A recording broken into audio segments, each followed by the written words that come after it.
Lauren Feldman, welcome to Monday Matters. Jake Paul. Jake Paul is a YouTuber. You might know him. He's a weird guy. He's got a brother, Logan Paul. He's the boxer guy. So you saw that he had a boxing match.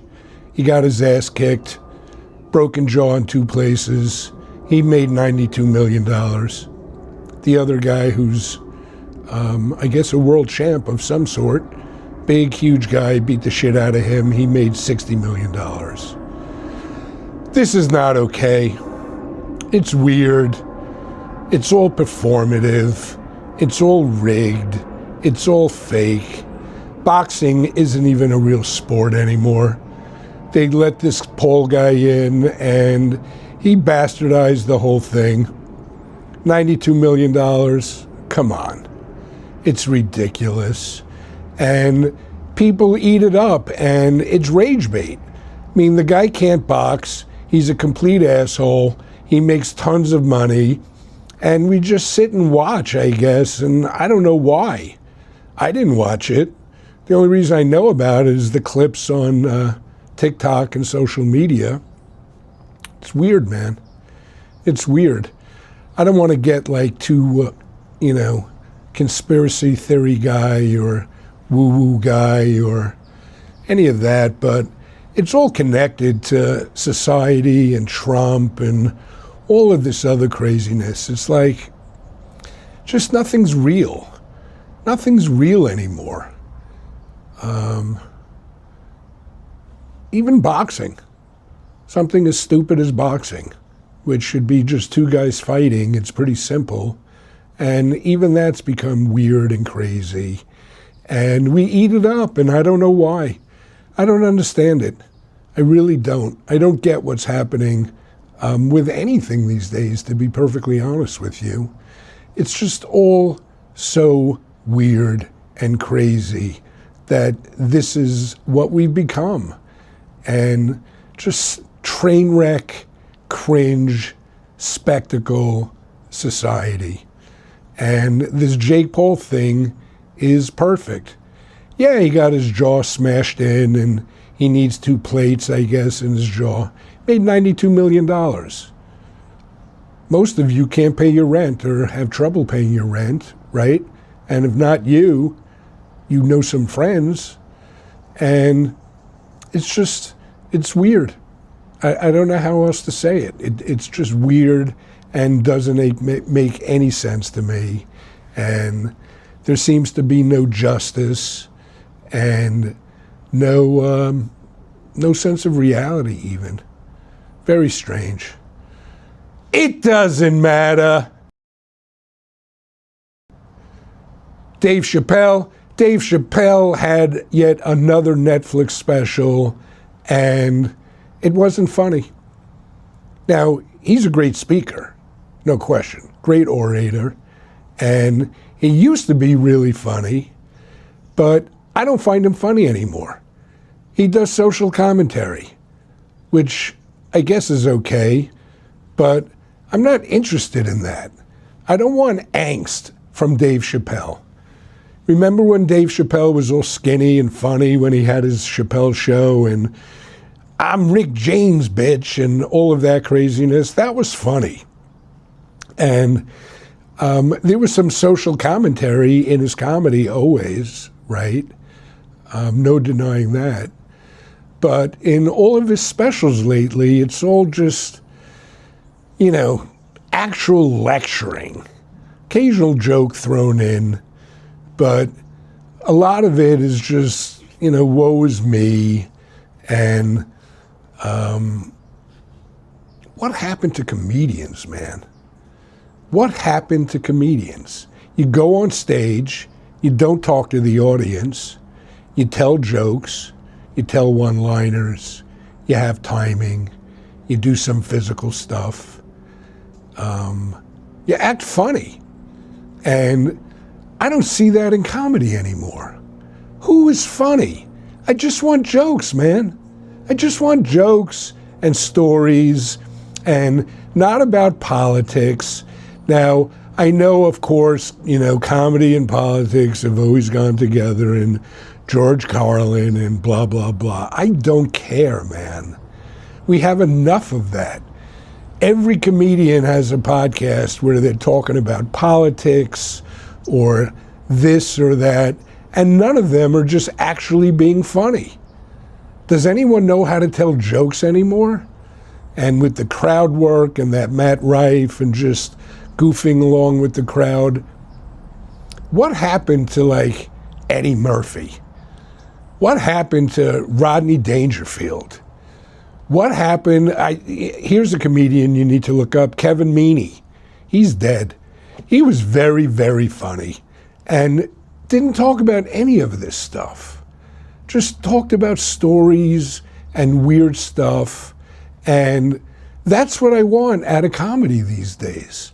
I don't want Dave Chappelle's opinion on wokeness or transgender or Israel. He actually said that if he ever supports Israel, not to listen to him anymore because you'll know he's been gotten to. That's anti-Semitic. I mean, it just is. And I don't know. I don't find it entertaining. I don't find it funny. I don't find it any of those things. I just want comedians to do comedy. That's it. I don't know why it's so hard or so rare these days. Everybody's just looking for the next YouTube clip or, whatever it is, something for TikTok. I don't get it. Comedy's dead, man. If Dave Chappelle is the best we have, and it's between him and what? The Joe Rogan guys? Dave Chappelle's, I guess the greatest comedian at the moment, has been for a while, and let's be honest, he kind of sucks. He kind of sucks. I don't care about his Hollywood plights or his thoughts on Erica Kirk or Charlie Kirk. Don't we have enough of that? Just tell me a fucking joke, man. Take me away from that stuff for a while. That's your job as a comedian, to take me away from discussions about Charlie Kirk. We have enough of that. Comedy is becoming a dying art, man. It really is. It's all about the clicks. All about the clicks. It doesn't matter. Waymo. Do you know what Waymo is? Waymo is the largest self-driving car company. They do those cars that maybe you see. I don't know if they have them in your city yet, but it's a car and nobody's driving it, and you get in and it's your taxi. And I think it's crazy. I'll never use one ever. I don't care 100 years, I won't use one ever. And the big argument is, but planes are on autopilot for years. Planes are 35,000 feet up the air and can't run into anything. You know what I'm saying? So that's a dumb argument. But anyway, as you might have heard, there was a blackout in San Francisco and all of these Waymo cars went dead. Just stopped, or weren't functioning correctly, or were functioning dangerously. And that's the problem with technology. That's the problem with these self-driving cars, is that too many things can go wrong. A blackout, just a blackout, and the whole system goes down. And you're going to get into one of those cars with your kids or your wife and trust technology with your life. You really want to bet on technology with your life, self-driving technology. I'm not talking about like medicine here. I'm talking about a stupid self-driving car. And that's what you're going to trust with your life. And a blackout happens and not one, but the entire system goes down. That's a problem. That's a real problem. And Elon with his self-driving stuff, that's never going to happen. He's full of shit. We know that. Self-driving on Mars. Got to be careful with this stuff. Use common sense. Seriously. Use common sense. So that's what I got to say about that. I'm not real bullish on self-driving cars. It doesn't matter. The Epstein files. Ooh. The Epstein files. Some of the Epstein files came out. They were all redacted. Some reports were nothing but black on a page. Listen, we all know the deal, right? I mean, Trump is allegedly a rapist and a pedophile. And the Epstein files, kind of already prove it. No sane person could look at that and be like, oh yeah, this is normal. And nobody cares. Nobody cares. Everybody thinks, oh, the Epstein files is going to be the downfall of Trump. It's not. Trump's doing anything he wants every single day, and nobody's doing anything other than tweeting about it. So how's that going for you? How's the tweeting going for the Democrats?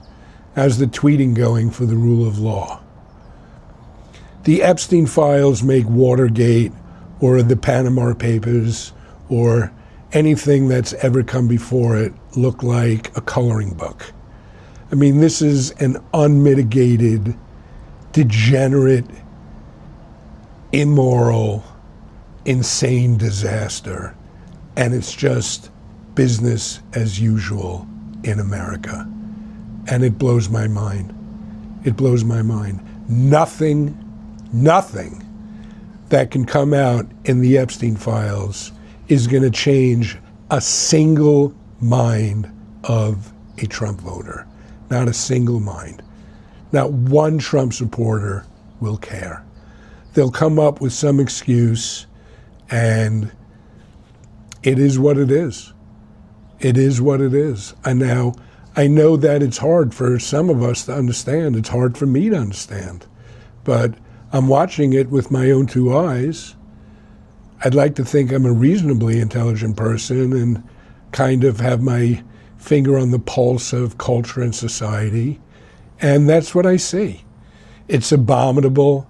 We know it's abominable, but ultimately not abominable enough for him to lose a single supporter or a single point of resistance where any Democrat, any law enforcement, forget about the Supreme Court, forget about Congress or Senate, where anybody does anything.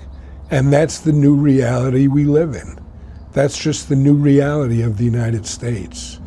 And it's kind of terrifying if you think about it too much. I guess if you don't think about it, it's not terrifying, and you just go along with your day. And I guess that's kind of what they're hoping for and kind of what's happening. I mean, the economy is terrible. Unless you're really rich, you're poor. Your stock is tanking. Yeah, the market's up and down and this and that, but everything costs a fortune. Health insurance is going to be canceled or out of reach for a lot of people. Struggling to pay rent, car payments are out of control. Everyone's defaulting. And that's reality, regardless of what they tell you, what you read on the news. I mean, we're totally in a recession. Try and get a job. Go online. Go look at LinkedIn or Facebook or wherever your social media place of choice and see how many people are there freaking out about, I've sent out 1,000 resumes and I've been ghosted on all of them. That's what's really going on in America. And, who has time to worry about the Epstein files when you're worried about paying your health insurance or, God forbid, getting sick? It's crazy. It's crazy times.